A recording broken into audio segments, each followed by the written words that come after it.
لاعبينta sugano banaanka noogu faarishir Xasan Shir ma haysan maanta horta Xasan Shir waxa weeye wasiirka cadaaladda ma haysan ii sheeg saaxiibka awil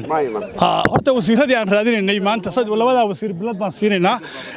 wasiiro waxa weeye awla aanu golaha isku soo aragno xilligan golaha joogno la xisaabtana waa naga dhaxeeya laakiin markaan banaanka nimaano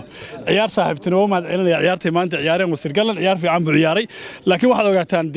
xukuumadda wasiirada anaga dhalay inay naga badiyaan waxa weeye waa mooshin keenin maneed waxa weeye inay aabayaashood ka badiyaan ceeb bay ahayd maanta waa ka badinay wasiirada laftkooda si fiican uma laanino wali xisaabtii ma dhamaan moogtay waa arkay galan luqa locsan musaa ku siinay marka farxadda ay noo tahay 1 August inaan mataqaanaa bulshadeena reer Puntland nabadkooda waarno dawladdii oo labadii mataqaanaa xukuumaddii iyo baarlamaankeena wada ciyaarno halka waxay ka muujinaysaa inay tahay dawlad dhaba saaxiibadana shacabka waxaan ugu baaqayaa inay ma caawa tahay habeen farxadeed habeenka 1 August in la iswada cafiyo dhammaan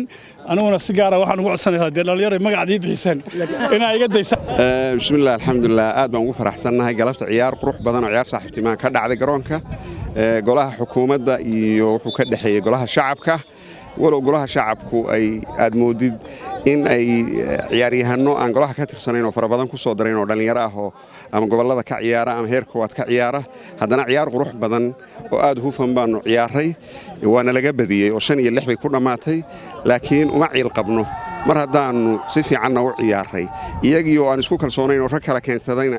ay hal gool nagaga badiyeen waxaan oran karnaa ciyaartaasi si qurux badan bay ku dhamaatay waxay waxaad bal kafayn laga siisaa ciyaartan ujeedada loo qabtay baliyadana ciyaartan waxa ay kamid ahayd fantastiyaha 1 August maalin farxadeed ah wiigi waxa lagu jiraa Puntland la asaasay oo 1 August habeen iyo maalin dabaaldegyadaas lagu jiraa maantana waxay kamid ahayd farxad kamid ah farxadaha